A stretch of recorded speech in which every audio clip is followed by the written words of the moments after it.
Hello everyone, today we talk about 10th century settlements, countryside, environment, communities, etc. Right, for like a broader overview on, say, population in this high medieval times, mostly in Western Europe, and looking at, say, the peasantry in many ways, but also the changing in mindset, the different forms of organization, the lay as well as the ecclesiastical ones.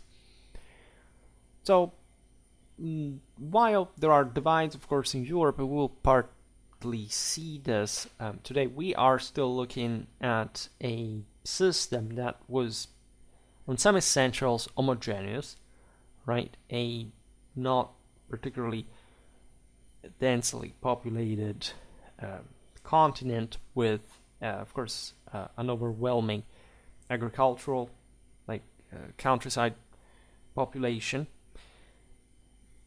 Hierarchies, yes, but with some import, especially in the 10th century at the peak of the political fragmentation following the disintegration of the Carolingian Empire, which in many ways still left space for local hierarchies that were importantly strong because of this previous times. We had looked at, say, that the 7th century, we would have looked at some much more, autonomous populace, without, say, in a disorganized environment, right?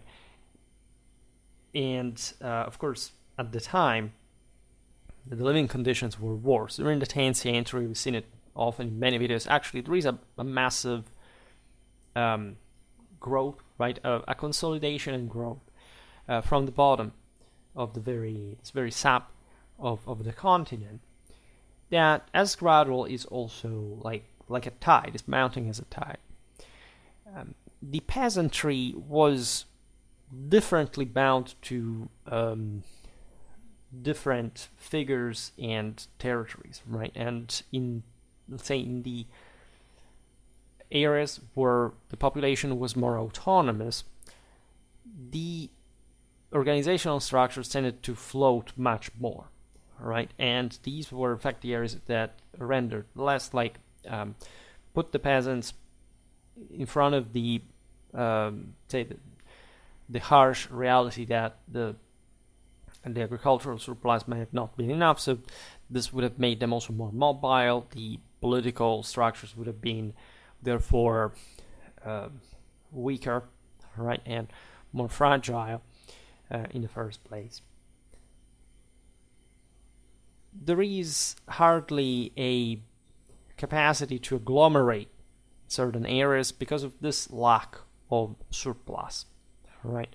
You need a lot of, say, pre-grassroots organization, guidance, cohesion, to even be able to occupy a land that is that fertile, has not already become under some sort of higher lordship. That, in that case, however, will help, in fact, more effectively, these communities to survive, right, to be directed towards the right direction. The exchange was like lack of liberty to an extent, which again was compensated by the greater stability, the long-term securities that this protection, as we will see now, on the communities could afford. We have talked about the seigneurial era very often, right? The most important aspect of this is often underestimated because we talk about socioeconomical history. Normally it's a sort of materialistic, structuralistic frame that you think of mostly. It's actually the history of mindset, right? As Augustine said, what makes a city is not walls but the minds that constitute properly the polity, right? So the countryside was in part like that, characterized by the limits and the difficulties of that situation. The countryside was under somebody else generally, right? When it wasn't, was still living essentially politically at the fringe of the world. There's a very interesting source to study that is the necropolis, right? The cemeteries that over the early, the high medieval centuries had been changing historically. In antiquity, you have them laid out along the roads, leaving towns, right?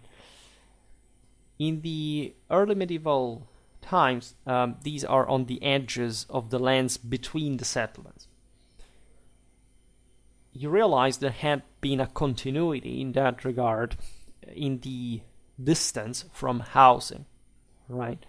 This was a consequence of the superstitious nature of the peasant masses, right, that had always lived, compared to the elites, to the city centers, etc., into a condition of obscurity, like morally and materially, and feared more the telluric deities of that. They lived, let's say, in that condition of misery that made them much more directly acquainted with death itself, decomposition, like the accidents, the brutality of everyday life, and illnesses, the famines and so on.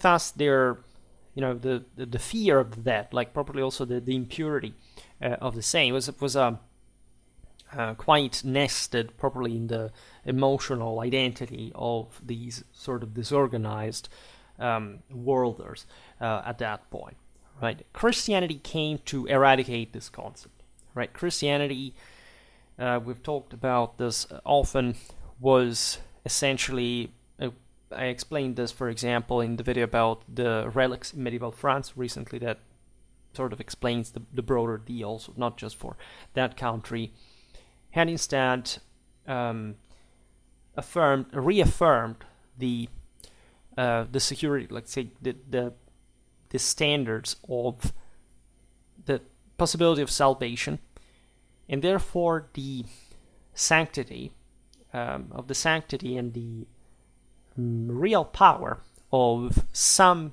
holy dead that were dead but not really so. And this was actually a belief that already existed in pre-Christian times, but pertained mostly to the heroes, right? And so to the idea of what becomes the Christian saint, that sometimes actually I made a video about Gérard of Aurillac's biography by Adolphe Cluny, that exactly in this century is making Christian holiness, so spiritual holiness proper, and lay seigneurial lifestyle overlap, right? There is this confidence spread probably at the rural, at the local level, that even your Lord, right, is fine, as it had actually been the case before, right? But Christianity that can protect you and can make you participate to salvation. This was not a new concept, but Christianity shares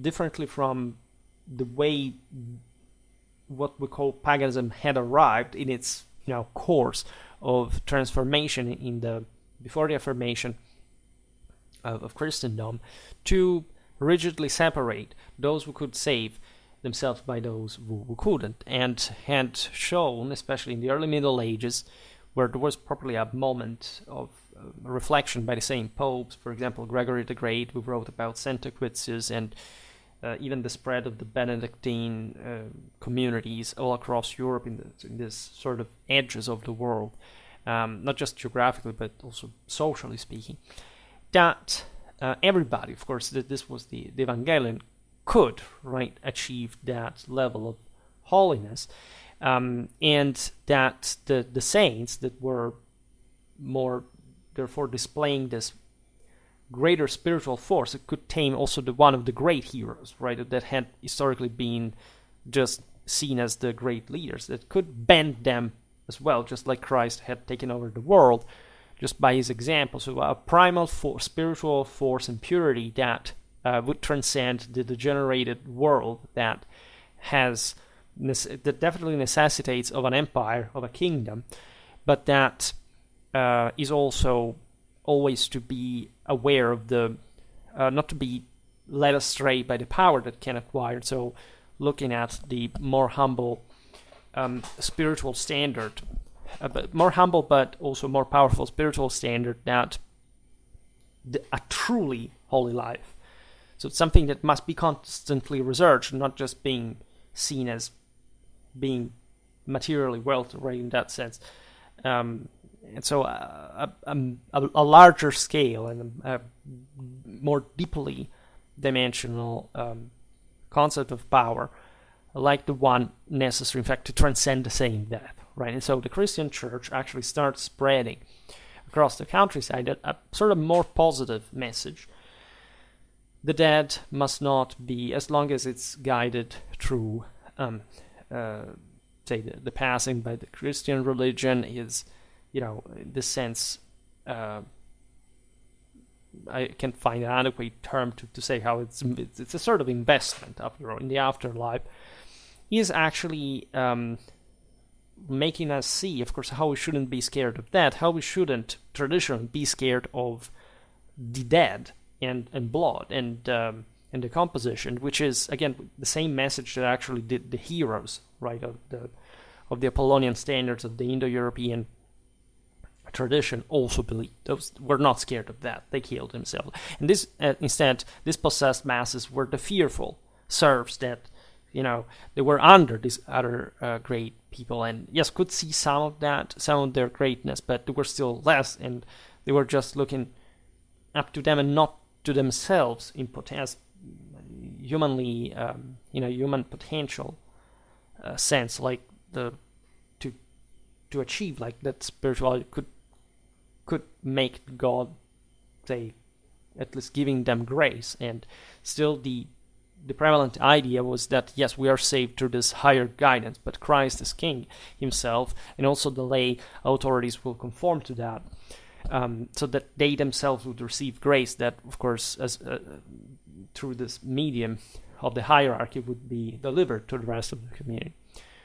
So there is a more positive attitude towards what was not a promiscuity, but a promiscuity with like a higher form of living, right, achieved by some. So think about the relics, the proximity properly to the tombs, to the settlements. That's why this is important.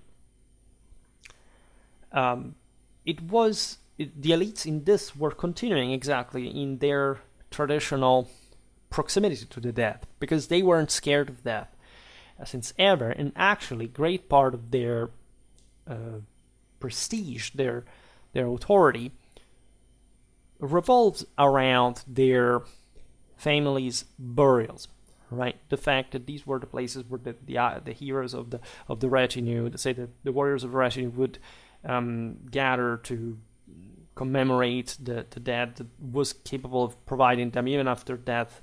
So through the continuity of life, because of their imperium, say, because there were two souls, technically we'll see it now, like one was probably the genia of the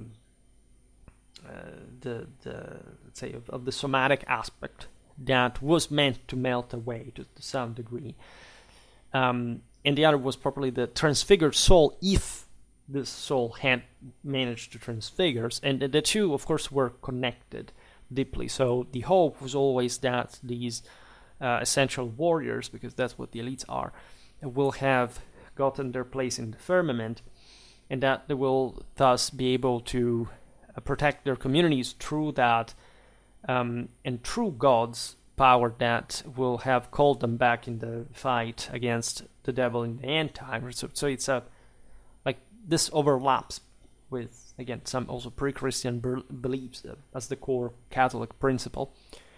And the elite was thus very aware of the importance of such burial sites, while at this point the elites did not bury their dead in arms anymore, and so we're deprived of that type of source. We do have, of course, the spread of monastic foundations, of private churches, essentially, where these family mausoleums were established. And so that tells in turn a lot about the local politics and society, and these were still like considered as holy places. They were soaked into that sort of, they had been founded historically by a saint that was connected at times, in fact, with the same family, from which, like, again, this greater sense of power, right? Both the traditionally military way and sort of the Christian spiritual one was emerged, was compenetrating actually one another in the same community around them. So that's a very interesting topic. We will talk about it in other videos about monasticism, right? But we're talking about quite strong continuity in the very concept of this gradual molding of the countryside towards an ever more compact direction, right? As we were saying before, at this point in history, the hierarchies are a bit lower than at least in the previous century, but they're starting to expand much more solidly, starting from the territory, from the earth itself. The tendency was to group settlements around tombs, right? There is like clear archaeological evidence about this, especially in northern, sort of northwestern Europe. This was true also in the still pagan areas, in which the cemeteries and the protected areas surrounding them had provided with, exactly because of that holy power that was thought to be contained in them, with probably the early assembly ground, right? The atria, the so-called atria, for example. And on many occasions, these are still the places that are in use today, right? For which the most important centers that at least were formed at the time, because of course there was a continuity in the Roman part especially, and also in some areas outside of it. And that do date, in fact, exactly to the 10th century, not before, right? So this, in part, happens because of the same Christianization, as a matter of fact, because at this point there is pretty sound expansion of Christianity further, like from the Carolingian era, even during the second invasions, etc. And properly the ecclesiastical administration consolidates, right? The same monasteries, but of course we're talking in the diocese proper, start themselves to become powerful lordships of some sort, and so this brings to the further stabilization of certain settlements that up to that point had remained just discontinuously inhabited villages during the centuries. So the cemeteries of the previous times that, as we've seen, were set in the open countryside, like far away from the actual from the living, were in turn abandoned, right? So if you look, for example, at areas that had remained historically a bit more pagan, such as Normandy, because especially of the the Norse raids and final settlement, that however overlapped in that case with the Christianization of the same, and Württemberg in Alemannia, that, as you know, was among some of the later areas, at least in, say, West, it's technically Central Europe, but say in the areas that had been controlled by the Merovingians and the Carolingians from the neighboring Frankish heartland, like continue with not necessarily just paganism, but certain, especially the burial practices of, especially burying the dead armed, right? Well, these cemeteries in such places, that are an example, are not longer used after the mid-9th, probably the beginning of the 10th century, right? And unfortunately for historians, of course, this, as we were saying, deprives us from an important amount of sources, especially as a military historian, that is, quite deeply felt. But also, it's exactly the times changing that make you understand instead how much more important that datum in itself is compared to even the actual panoplies of these guys. Because it tells you the degree by which that society was changing. So also the military that you want to reconstruct through that source is, has to be measured in a different way. It's been possible to find a field of the dead, right? A second village sometimes. It's to a necropolis. It's rare, right? But it's been possible. Naturally, this cannot compare instead with the archaeology of parish churches that are easier to find, right? Some of the early necropolises, we're talking more or less around this time, like at the end of the 9th, the 10th century, were found in Le Vesuve, also some in Lower Saxony. We will talk today, again, we will give a lot of names of different places in Europe, so for the sake of example, right? But they're never like a random. The Christian communities organize themselves accordingly. For example, we have here that there's our Carolingian, post-Carolingian councils, the one of Tribourg in 895 and the one of Toul of 971, that respectively prescribed the separation of church and cemetery, which was also an aspect of this, as we will see, because sometimes you couldn't properly bury people just in a graveyard behind the church, as the church, as we'll see now, will become probably the center of the village itself. So that's the reason. But it's not, again, the aforementioned separation from the dead. Like, part of it may have been the case in general, but this is, in a Christian context, it's not really it. And again, Toul instead prescribing the establishing of a cemetery, specifically, yes, in the middle of a Christian village, but let's say inside a Christian village, say better, but not requiring it to be located next to the church, as a matter of fact, right? So that's how, in fact, they will resolve the matter. It was possible to bury people inside the settlement, but they didn't need, say, to make the church and the graveyard overlap. And these were, again, general measures. Then the way single settlements formed and how these matters were dealt with, like, varied, of course.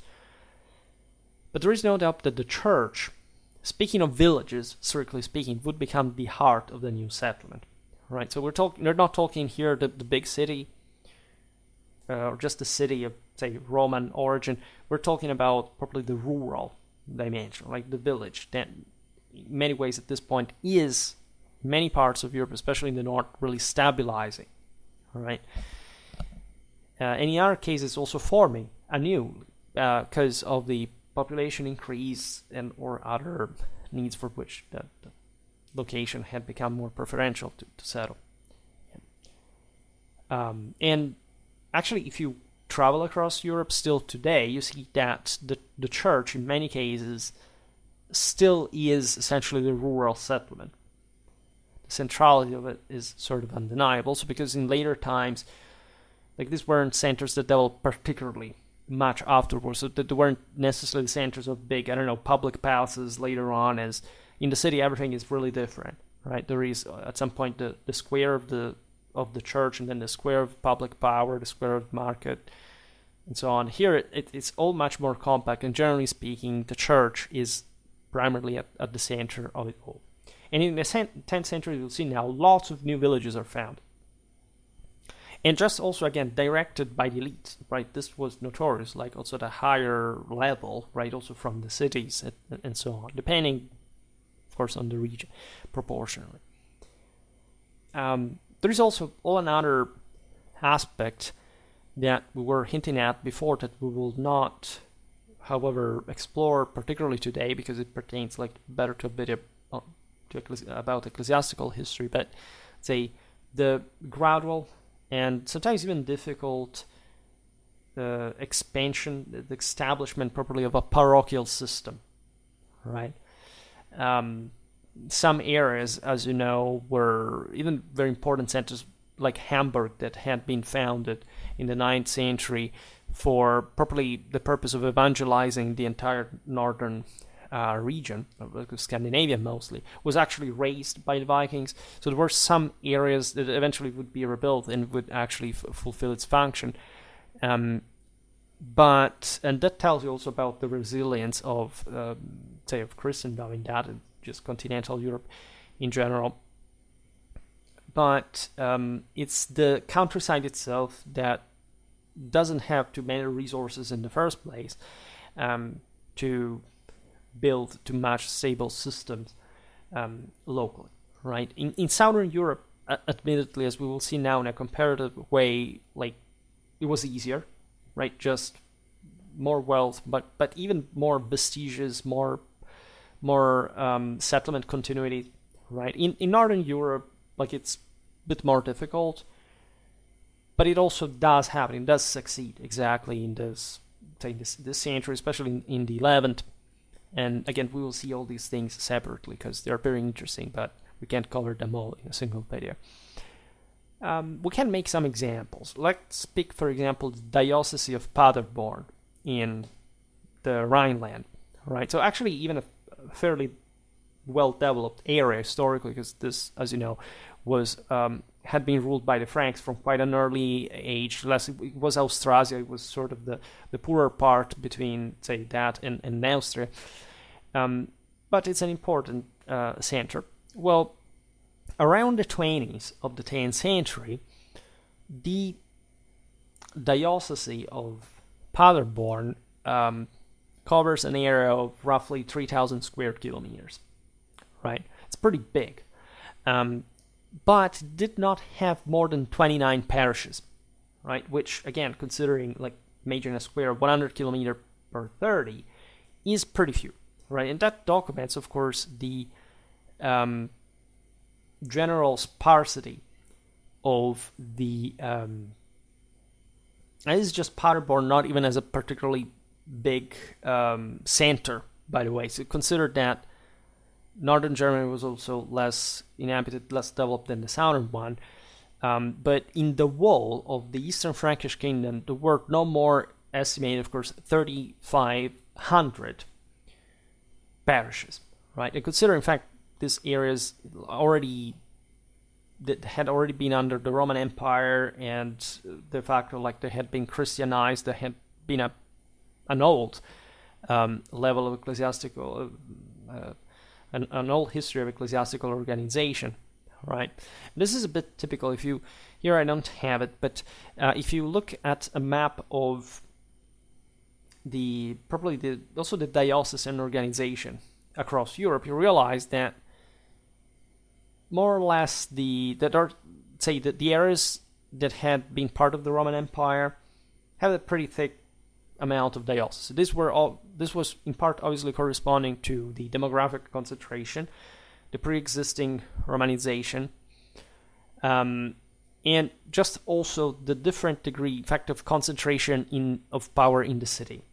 Right? There are some places like southern Italy, for example, that at this point is actually quite disorganized, ecclesiastically speaking, but it has maintained because it was not well organized like in the Italic Kingdom in the north, for example. But it had like an insanity of dioceses, like, tens in tens. German dioceses, like the ones we have just described, they were much more sparse, right? And so you have this imbalance also in the development of the ecclesiastical administration, the way the church, generally speaking, cooperated with the local polities. That was all institutional development that changed on the basis of this. All right. This is also true for the church buildings themselves. Obviously, the Roman part was displaying, like not rarely, like buildings that dated even to the older basilicas, right? But we see that during the 10th century, especially in the newly evangelized regions, there are new churches, rather more modest also, because there are less resources to build them, but still, like, they're there to stay, as we've seen. Nothing, however, shows that they acted in this case as a focal point of the settlement in the earlier period, when they existed, right? There is an example, for example, the Fana. So these are settlements of antiquity that were essentially, or later on, like the Christian oracula, for example, that were located in the open countryside. And in this sense, they were not developing around settlement, or at least that was not necessary, right? We're small, like the way, again, sanctuaries, like certain specific stops, like where marked with these holy vestiges, was could happen in many forms. That didn't have, these weren't big buildings for sure, but they still were meaningful, for the local spirituality. There is a process of rural Christianization.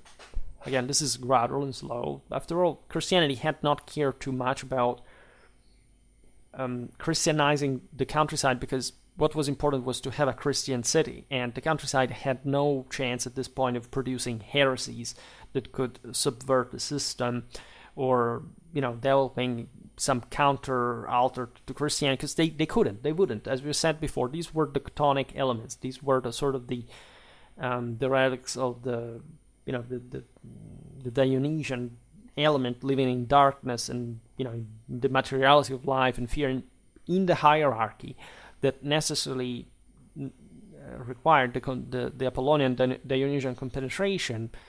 The top ruled, right? The Apollonian, the heavenly, ruled over these other guys, and so yes, they could maintain some strange beliefs, right?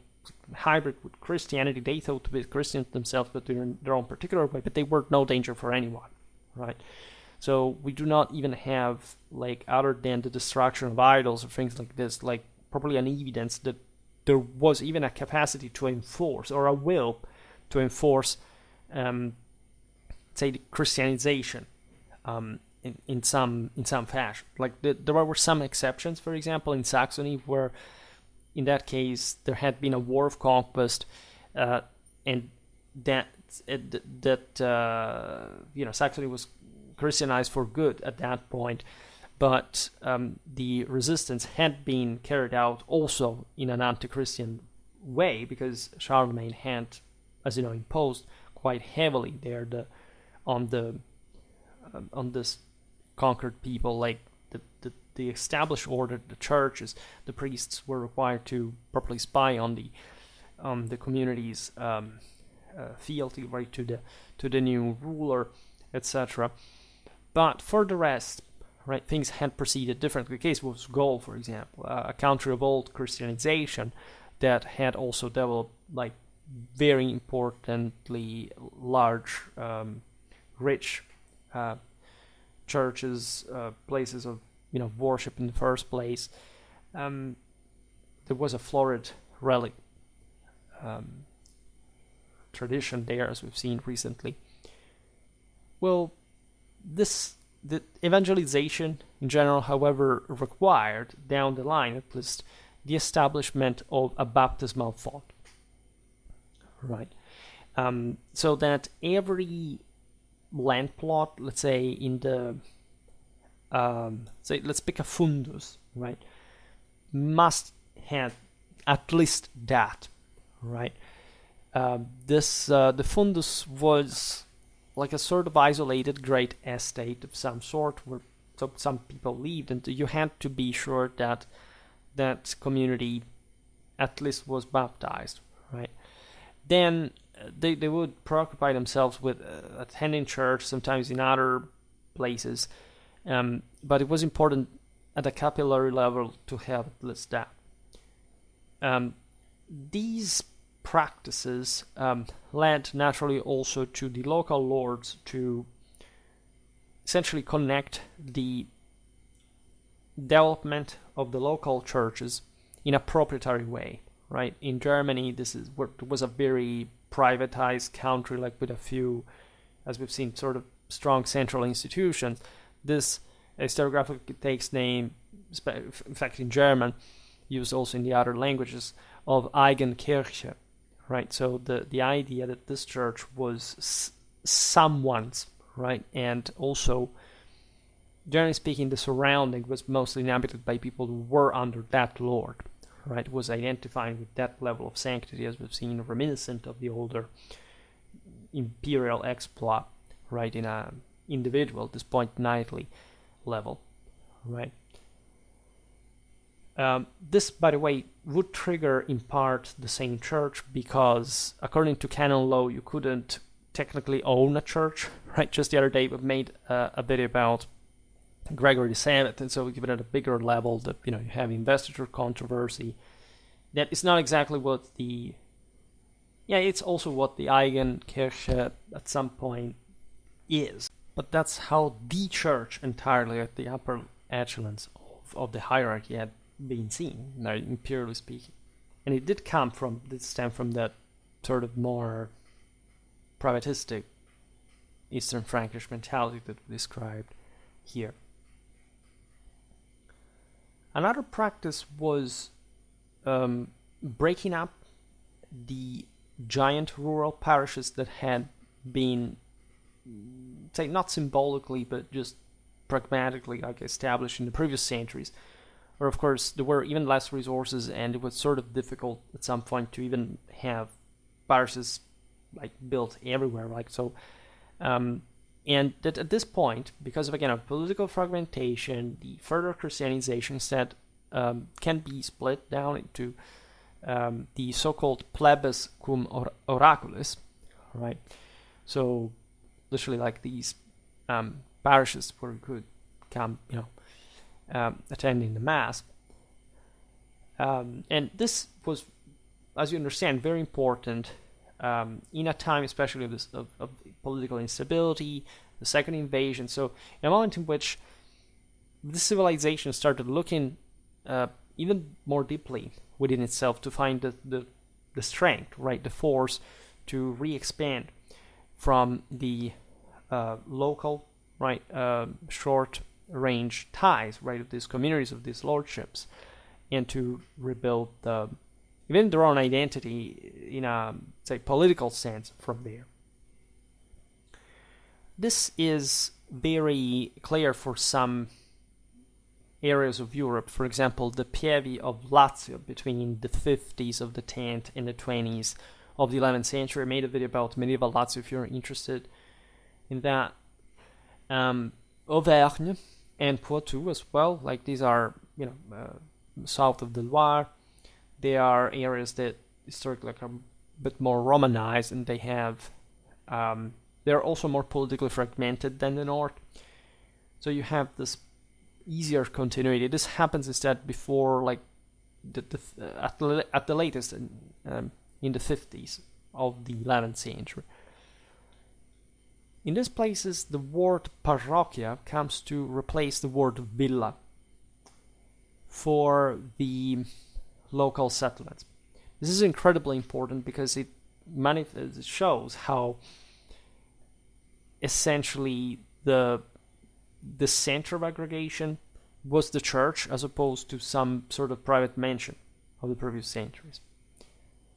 This mechanism will gradually spread to the north of Europe in the following generations. And what is interesting is that the churches would maintain historically at a rural level, fundamentally, as we've seen, the same centrality in the following centuries, right? All the other communities that were founded or developed further from within this parochial dimension were subordinated to the parish church, right? There are exceptions, sometimes the churches established in the villages on the uplands led to the remorseless abandonment of the lower down of the parochial core church. That's why they are called the latter Niederkirche. This is not, say, happening all the time, but since there is, at some point, like a need of protection, there is a process of encastellation, in fact, past two now. You still have, especially in the areas that have, as we've seen, more political instability, they're sort of less centralized. The gradual, maybe at some point, like the area was peaceful, but then with struggles, wars, and so on, there is a process of fortification, normally on some highland, and eventually the center will shift towards that, right? Maybe at the foothill of the same promontory where the castle had been built, right?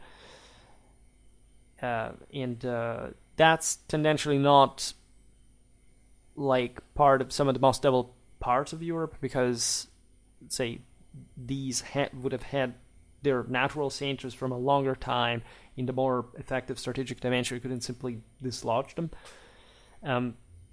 But it is a logic, right? And when we look at the smaller communities like villages, etc., the mobility, the abandonment of certain centers in favor of others does happen.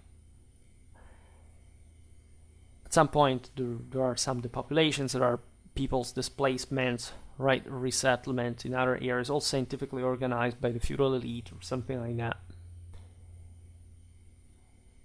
The bell tower was the symbol of the village, as such, in the world of the countryside, while the castle, if you want, is what lays over it, above it, multiple, right, bell towers. How many bell towers were ringing at some point with the local inhabitants were leaving to the local village to take refuge in a castle, right, from different settlements all around, the same in the countryside.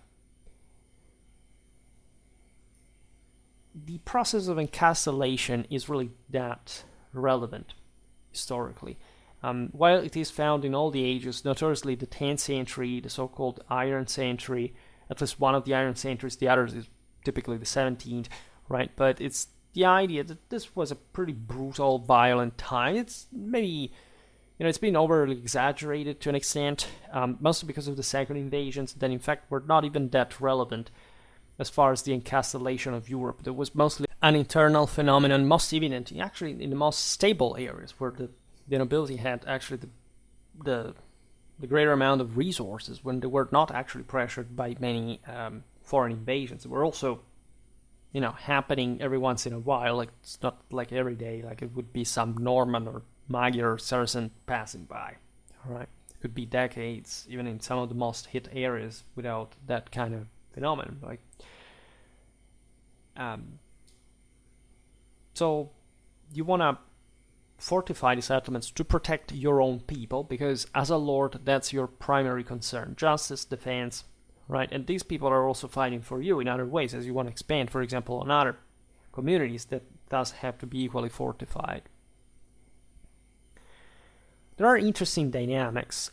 For example, the aforementioned exploitation of the Roman infrastructures. For example, if you look at the Eastern Frankish 10th century palaces of Berla and Tilleda, but also further in lands that were further west, right, in more Romanized areas historically, you realize that these royal palaces were ancient and revived Roman oppida, right? So they literally stand from the ancient Roman castles.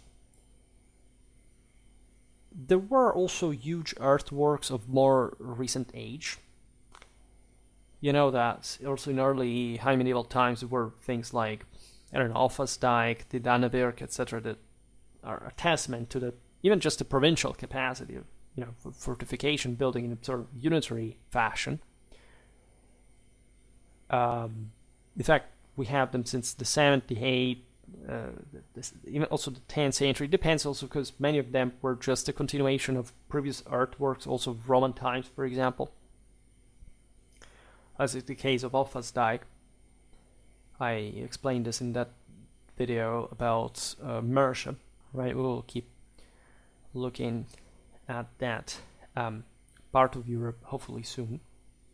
But you have this massive earthworks, some other fortifications, more circumscribed, not like this wall, say this major, say, ditches and with some further ramparts, with embankments, let's say, in places like Auvergne, Normandy, in other parts of England, for example, or in the Palatinate, for example, the Ringwallen.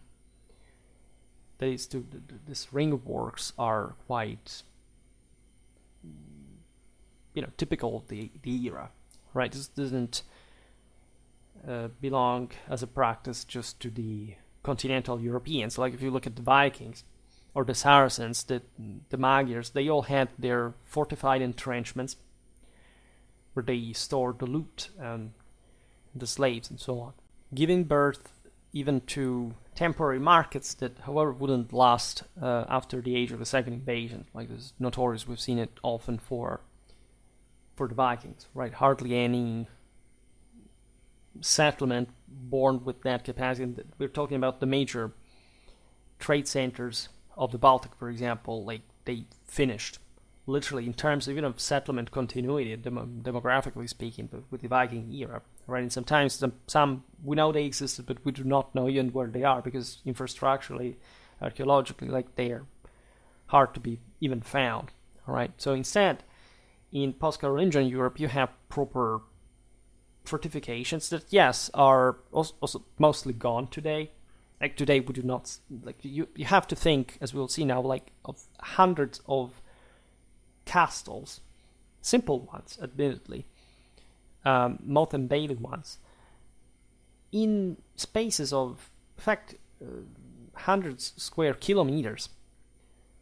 All of Europe was like this, right? Today you barely see any of it. Like you mostly see the bigger castles that sort of developed from the later Middle Ages.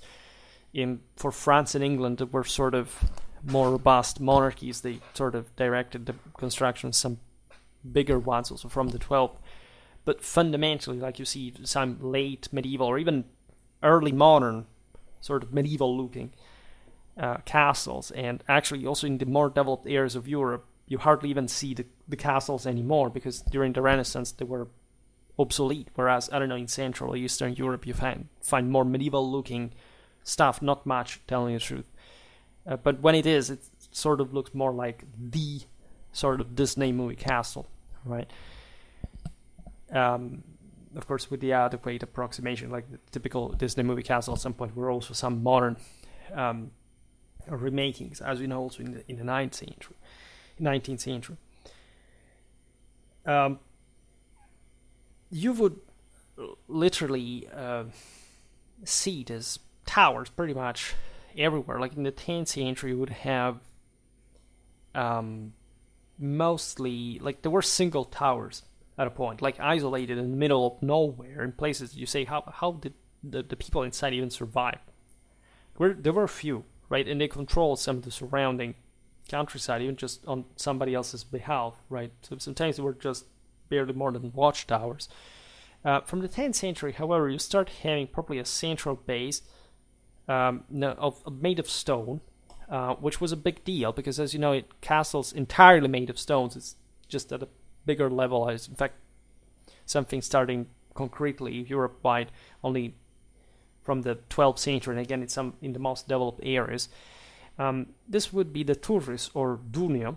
The latter, as you know, is the root, say the original word in Latin for the French donjon, dungeon. Sometimes these were even properly natural spurs of rock. Like they didn't even build them; they just grafted the structure over them.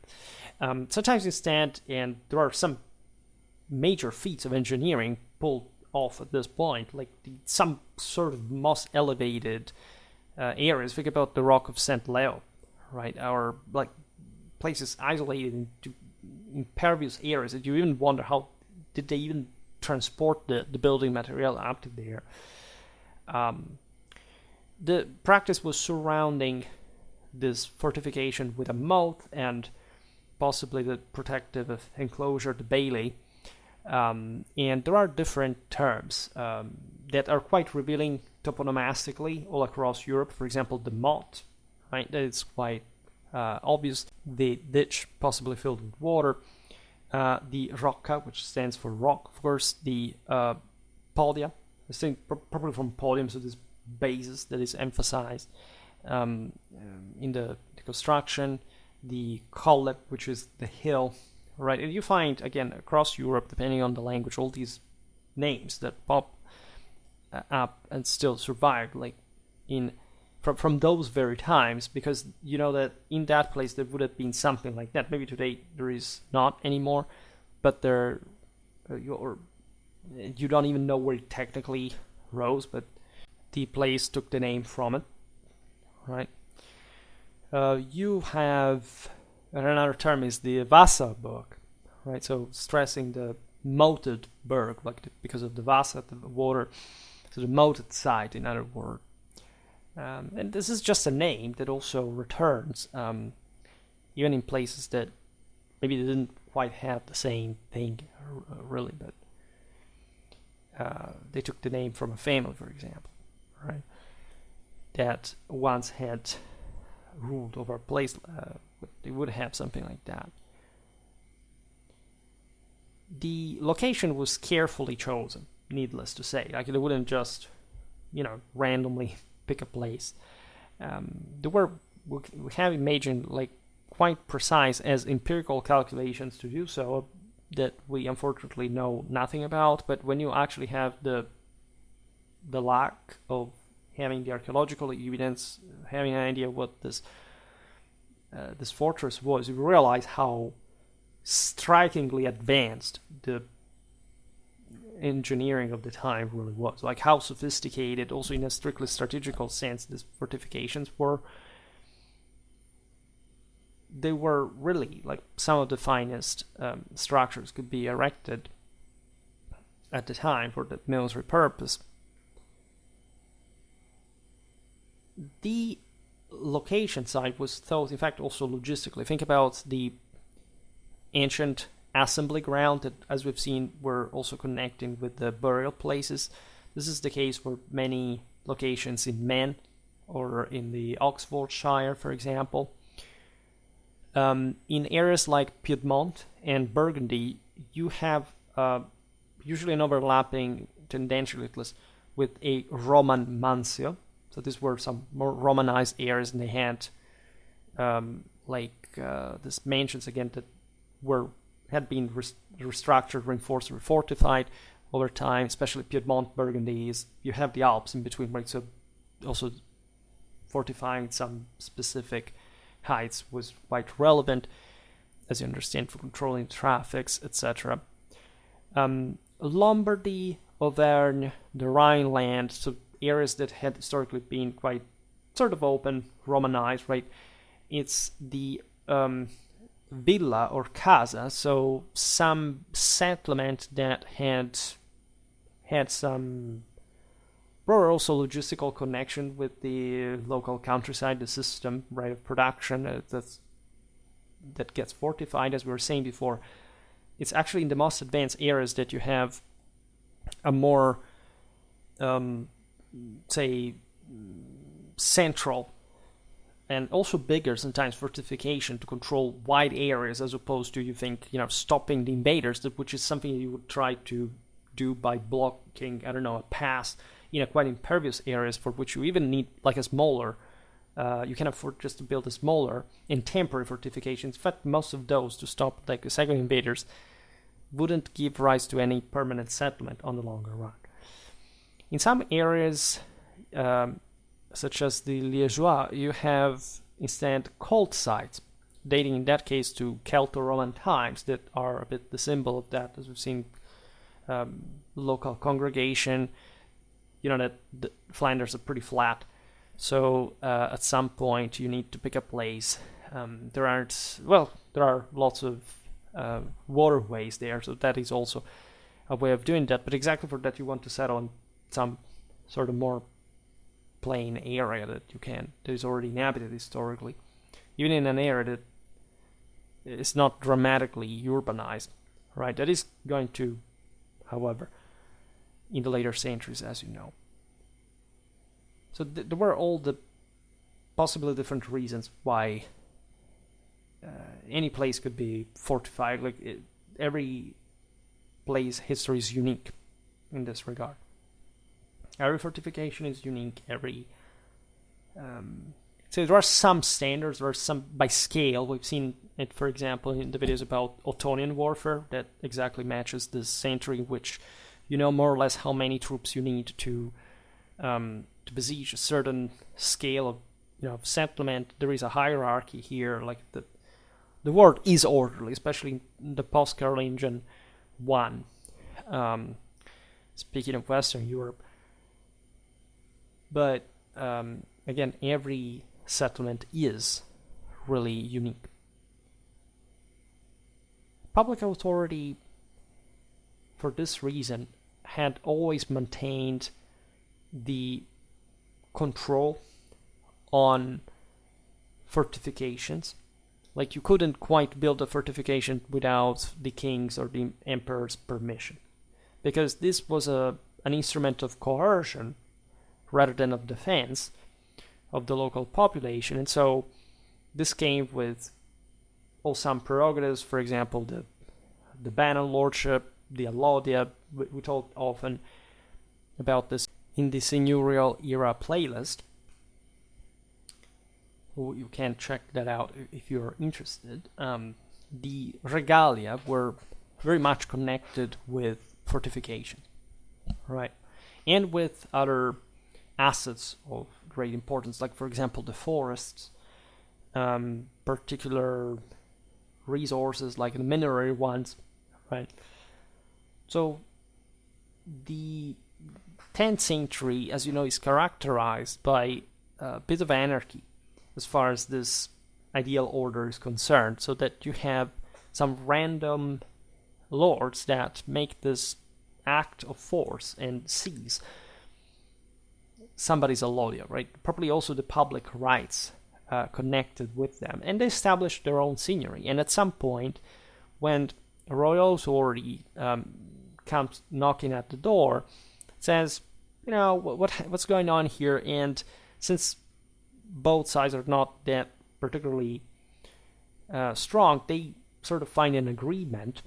Not always. Sometimes there is blood running, right? But generally speaking, like, the idea is also, traditionally speaking, that whoever manages to control a place is its rightful owner. So again, this of course doesn't match with a pre-orderly state, but this is exactly the phase in which we aren't.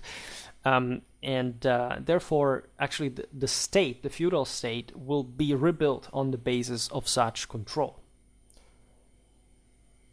You have different rights at this point as a lord over the man of the villages that your fortification controls, such as the mandamentum, the salvamentum, the potestas.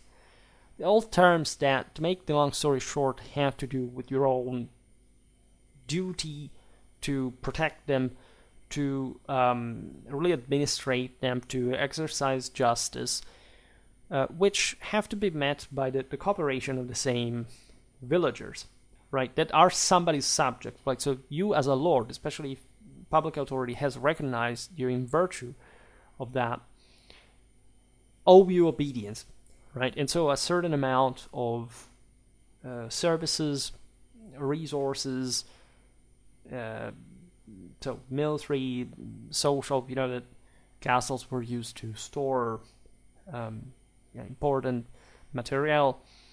They were quite relevant in, for example, saving part of the harvest, so that in conditions of siege, so to allow the hungry and scared population to be sustained like safely within. There was all again a set of duties, as we've seen, from the side of the Lord, the mandamentum, the salvamentum de potestas, met with the service, the obedience, like of the subjects. Because the hierarchy said that if you're the Lord, of course you were ruling there on behalf of the public authority, and the thing would fundamentally go down the line.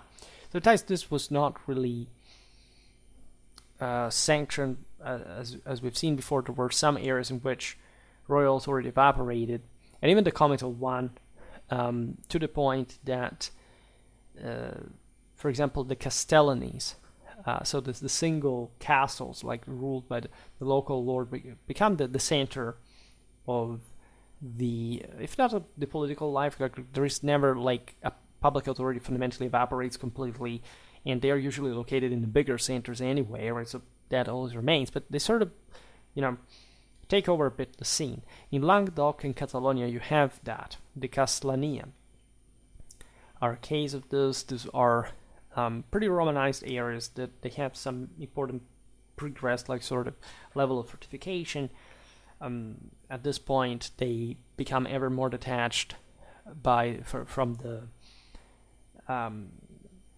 Western Frankish royal authority. At some point, they probably rejected, and they the same local authorities are not able to centrally control like the entire system. So the latter breaks down and fragments, and it's from these various castles that you have an ability that cooperates, that also with again what had remained of the provincial authority, and it keeps going on in that fashion. I made multiple videos on Catalonia, not Languedoc as such, but we made the one about the Count of Toulouse that sort of is also representative of this dynamic.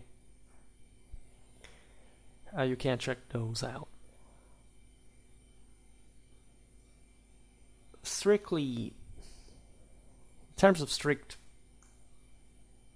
harshness, let's say, possessing a tower, especially where there is no effective public power that could interfere with the local dynamics, really means to control the local villagers, right? You can start, again, autonomously to claim over these people your own jurisdiction. So the districtus rights, also the exploitation of the same population, the theorum in England, for example. This all, again, happens to an important degree with a great autonomously and privately.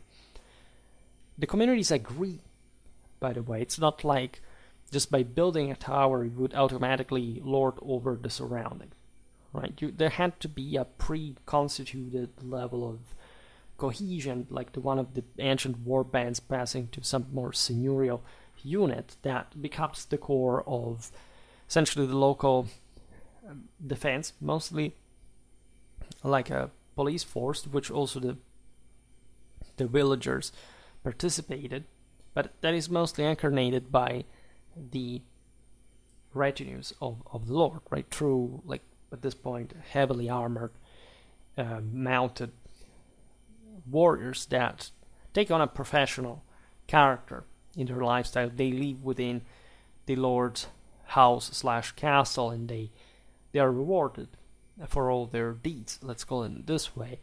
And the system does work, right? The local population accepts this. They accept to give part of their liberty in exchange for protection, and they go on with that. And they hope, of course, that their lord will prevail over, say, the rival ones.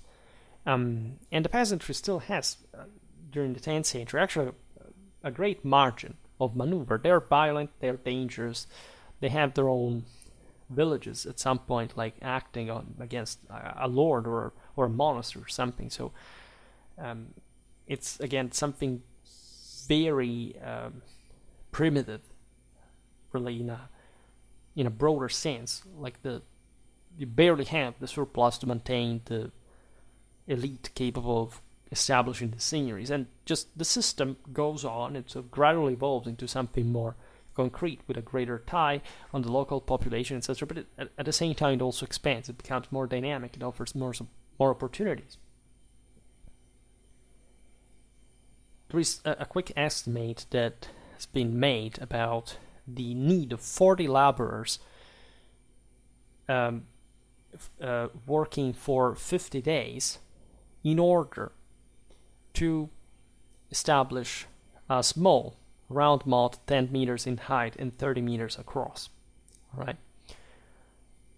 This is not like even too much. Like at the time, this labor would have cost really a lot, right? And just a lord could afford to mobilize to convince these people in the first place. But this also tells you how, like, with the adequate commitment of a community, so for defense, like, you could establish like a small compact fortification that could hold out against some raider, hopefully, right? Just not maybe an army for sure, but still buying time. And sort of like, if you built more of them across the territory, you could play with them strategically in ways that naturally were very complicated for an invader to deal with, right? We also know, in fact, how gradual the growth of the local communities was at this point. It was really slow. At this point, it's really Southern Europe that rises the most because it's just better off. Like, it's more advantaged. You notice this growth just like before the 10th century in the 8th, like taking place in areas like Italy. In the 20s of the 10th century, you already see a pronounced growth under the rule of the local dukes and marquisans. By the 60s, the 70s, you really have a major stabilization.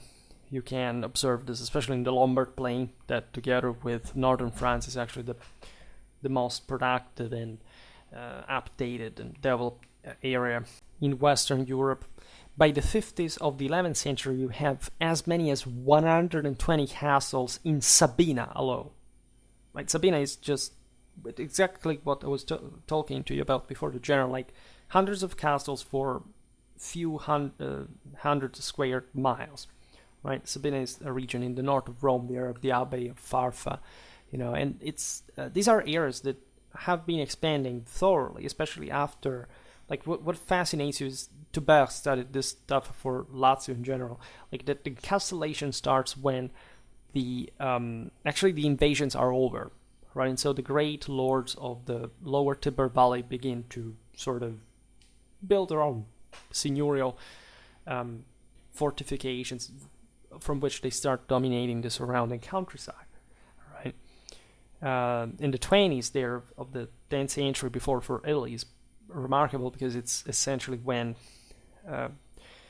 the Italian, also the Byzantine concerted effort manages to crush the Saracen base at the mouth of the Gardiano River, south of Rome, that had sort of perturbed the area. So that central northern Italian border starts sort of rebooting quickly, not just because of this. Actually, there were still, like, for example, the Saracens of Fraxinetum in Provence that infested some areas of Piedmont and so on. But the arriving up to the upper Rhineland and just being around until the local counts of Provence took them out, when the Ottonians and the Caliphs of Cordoba were not sort of on the same page anymore as far as the existence of that pirate nest. But this is for to say how sort of big, like substantial. Again, 120 castles for an area like Sabina is insane, right? If you think the entirety of the Italian peninsula, I don't know whether there is an estimate about that, but it's quite meaningful. A similar process you find in the aforementioned Catalonia, right? There is the Reconquista going on already. And again, I made some videos exactly about 10th century Catalonia. By the 50s, the 60s, you see this sort of growth, this, like the aforementioned Castellans begin to to just move, to push, to grab new land from the Arabs, to settle people coming from the mountains. They sort of coordinate themselves ever better. And by 1025, you can count almost 70 towers in Catalonia. Towers meant, again, is this sort of castles more than else, but comparatively also to other, just to Sabina, for example, like you see how, substantially larger area can have like a disproportion in this case, less fortification. In Provence and Languedoc, you see from the 80s of the 10th century to the 20s of the 11th, like a substantial boom. Right at this point, the Arab presence is not quite there anymore. You see the local lords occupying fiscal lands, as a matter of fact. And you have as many as 100 castles between Luberon and Cotières before the 30s. You have 150 castles built by the same date in the Massif Central since the 70s, the 80s of the 10th century. So these are a lot, right? The level, again, of fragmentation locally is important, but the level of fortification overall is really remarkable, considering that areas like Auvergne, etc., were not even particularly say that there were developed areas, but there wasn't such a strong political authority there. There were lots of monasteries rather than that were sort of taking over the local direction. So this is also like not some of the most fortified area ever, like as we've seen before. The more north you go, and sort of the later this process begins, right? In Poitou and Castellation, sort of accelerated importantly only by the 80s of the 10th century. You have only 15 castles built before 1020. Same goes for the Mahonnais. This doesn't depend only on, like, these castles are not all alike. In the north of France, there are bigger seigneuries. So there are some areas that are controlled more easily and certain centers that get sort of better fortified. But it is also true that the northern part of Europe is lagging behind compared to the south. There are less resources. It's colder. This does affect the quite fragile agricultural means of the time. The crop yield is lower, and so you do have a more sparse fortification and a later one. There are also more open grounds. That's yet another factor. North of the Loire, like it's only after like the year 1000 that you see truly like this sound process of encastellation. In provinces like Anjou and Normandy, it's not before the 30s and the 40s even. Admittedly, these areas had been hit by the Normans back in the day. They had sort of been more on the fringes, so that may be part of the reason. But it's also an environmental issue. It's how many people are there in the first place and sort of what kind of other forces they're exposed to. Needless to say, England witnessed a dramatic level of encastellation only after the Norman conquest. So it's starting from the 70s, like when the cake had sort of almost cooled off. The Normans had massacred far and wide, especially in the Midlands, those who opposed to them. That you have the beginning probably of a more Pacific, sort of more planned out phase of encastellation. There is a huge bibliography on this quite debated topic. By the way, the Anglo-Saxons did not have much of a progressed feudal, vassalic beneficiary society, so their wealth was more sparse, and it was just like also a poorer country in general. So Encastellation was not a thing, like in post-Carolingian Europe, right? Beyond the Seine, there is also, going northeast, like on the right bank, you see the major changes occurring between the 60s and the 80s.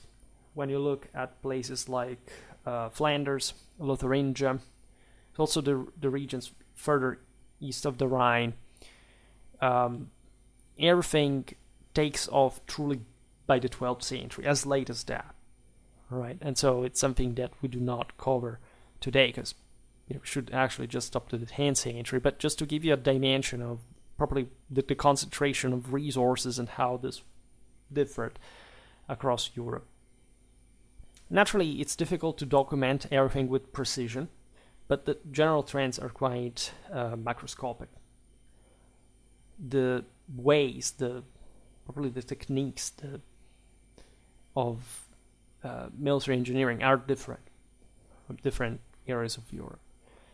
The different levels of documentation allow us to know something also about the military organization. We will surely become a bit more precise also in the military themed videos regarding this dynamics. For the gathering of the peasantry in case of attack, like regrouping them to launch offensives from there as well, you have spreading Europe at this point the caballari castri.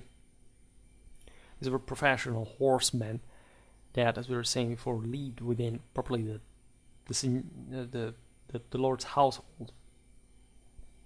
They controlled the fortifications, sometimes also on his behalf at a distance. Some seigneuries could control hundreds of these castles. Depending on the areas, they had police duties. They also helped like enforcing justice. They took care of the same recruitment, like all what required like a bit of an iron-fisted capacity. Nobody would oppose themselves to you, and there would be people who did that as well. So that's why they were there. The Castellan or Castellanus was the protector, in this sense, also of the local district on behalf of the Lord. This law was known as the consuetudo castri, so the custom of the local castle, and it was also known as jus munitionis, which means like the ammo right, meaning that quite eloquently this community was held principally by military purpose, right? The castle had to be the places we've seen where ammo reserves, like from the harvest, other, technical working tools as well. Sometimes the cattle, in some cases, like of emergency, especially in the latter circumstance, were to be stored. So the peasants were to be solidar with the Lord in order to make the system work. In Auvergne and Languedoc, there was a system of reward for which the lords essentially would allow, like, take some autonomies, but also protection to the peasants that came to populate the barriers, which linked together at the foot of his fortification walls. So this would help sort of more easily building up the local settlement. This was true in the cities as well. I mean, the various suburbs forming outside the city gates were conceived in the same way. Like the people who live inside were the citizens, and those who lived outside came to work during the day within the city gates and slept at night outside of them, were different from one another. They had different political prerogatives. And again, public authority, the districtuation, this is something all we have seen in other videos that now, like, again, just like you can search on your own. Like, there is a a playlist about medieval cities, another about the medieval countryside, about the peasantry, medieval society. You can find all of this wherever you want. There was at this point also an economical revival, as we noticed. It was important to have skilled craftsmen, for example, working for you. Even just think about those who produced the arms, the armor, who knew how to build the the castle. A common term for the smith was faber, fèvre, ferrario. The rustics at some point could specialize themselves in this craft if they were capable, if they were taken under the wing of the lord that would provide them with the adequate means. They were talented, because the villagers had been producing the stuff on their own historically, so just at this point the lord can foster sort of the most effective ones, the most talented ones. This doesn't really work very differently from duke to count, even from king to emperor to an extent, right? So even though in most of these regions, actually that old public figure was not that functional anymore, especially during the 10th century. Like later on, first of all, they would redevelop, but they would start especially doing so from the very local seigneuries that at some point managed to also become the local dukes and counts, and so ruling at a provincial dimension. This was true for the same kings that were sort of provincial rulers and that managed to consolidate their position also thanks to the public authority, but they had their own estates, mostly overlapping with the public domain in those regions. I made recently a video about Robert II, like Hugh Capet's son, and like about the Ile-de-France. That's sort of eloquent. Also, the capacity that they had to control a regional dimension through like their force, like the great hard work that existed behind all these activities we listed. In Burgundy, we see an interesting dynamic that is the creation of villages through spontaneous grouping of inhabited mansi, that in is the standard unit plot is not really like a fixed one extensionally,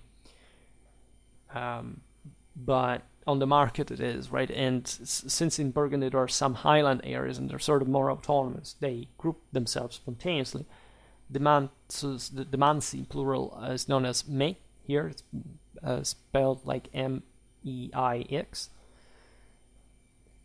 This would confer these communities actually quite important self-awareness historically. Like the area, as you know, would never had a very strong central authority. The 10th century actually is the moment in which it's the greatest, but it's also one of autonomous organization in parallel. So these are the seeds of the same dynamics that would make the Kingdom of Arles explode a bit into that sort of heraldic forest of the later centuries.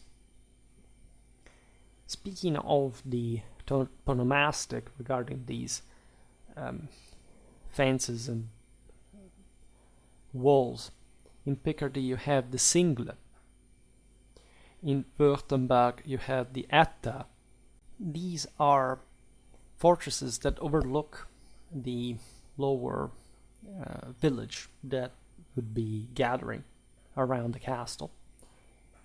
In England you have an interesting association between settlements and markets, probably because the locally, say historically, again not too encastellated reality, for which at best you have things like boroughs or minsters that are some sort of kind of, especially the latter developing in sort of manorial direction, but especially the former into some sort of towns, and so there were public communal obligations that, as you know, had been established by the same kings for the sake of defense, for example, against the Vikings. The Fyrd, about which I made a video for the military historical unit of the Fyrtmen among the Anglo-Saxons, as you know, was connected at some point in service to the defense of the same borough, all right, as opposed to people living outside of that were sort of called to perform like service on a rota system to probably the field army, right? The systems could be mixed, could be altered, whatever, but in general, like there is in England, especially by the 10th century, I made some videos on this properly, the affirmation of a single kingship, at least of the entire different of these countries of the so-called heptarchy that were conglomerating, especially in the Saxon south, towards a unique direction. It was also better connected on the channel, right, with the traffics, with Gaul, the Franks, right? So, in spite of the Viking era, actually, you have a lot of also interesting economical activity going there. But the encastellation is present also there. There is, especially, you know, in the Danish period, sort of a decline of that sort of sense of individual liberty that gets eroded by the professional huskarls that are rewarded with larger amounts of land. So that's a weakness, actually, politically and institutionally, that will bring eventually to the Norman conquest, contemporary attempts, as you know, by other powers to, like Norway, to take over. So, as you know, it's a very differentiated picture, depending on which country you're looking at, which province, which context. So it's not so homogeneous after all. But this is the beauty of history. You have to realize the essence and the details. So there are some general trends as far as encastellation is concerned, the rise of different settlements, especially in the countryside, the evangelization, the spread of the ecclesiastical administration, the centrality of the parish in the rural areas. At the same time, you find different levels of fortification, also at a chronological one, and sort of different forms of urban development, for example, and political, institutional development that obviously affect all these areas in their climates, in their local resources, and so on. So gradually, like, we're covering this step by step, so that we can have sort of a greater idea of a period that is very, very underrated. Like the 10th century passes for like the Viking era. I don't know how few Viking history videos are made on Schwerpunkt and how many actually did on continental Europe, because let's be honest, it's actually much more important. But I actually would like to make much more videos about the Norse, and I'm sure they will start coming from the cycle, because what you don't do at the beginning, you do later, you know, where in another. But again, I'm always pleased to discuss these topics. I know that you have sometimes some more, in spite of my best efforts in demonizing the same, like, you know, for some sort of structural interest, and it's legitimate, right? As long as it's not structuralistic, that's fine. But it's like, you gotta understand, like, I know, as I never really liked or gotten interested in socioeconomical history, but the more I make content on it, the more I realize how unsurprisingly important it is, of course. But say it makes it more interesting, however, only when you couple it with the evenemential one, when you actually know what happens in every place, and you know that politically and militarily, that's what we do with Schwerpunkt. So you cannot understand really a place without knowing the triad, the magic Clausewitz and triad: politics, war, and society at the same time. Just, it's important to balance them properly and not to have imbalances due to ideologies that really do not meet with moral and scientific criteria. For today, however, I stop it here. Just hope that you enjoyed this video. If you did, please share it. Otherwise, leave a like or subscribe to my channel if you're interested in my upcoming content. As always, I thank you heartily for listening to me. I wish you a nice time and see you next time. Bye.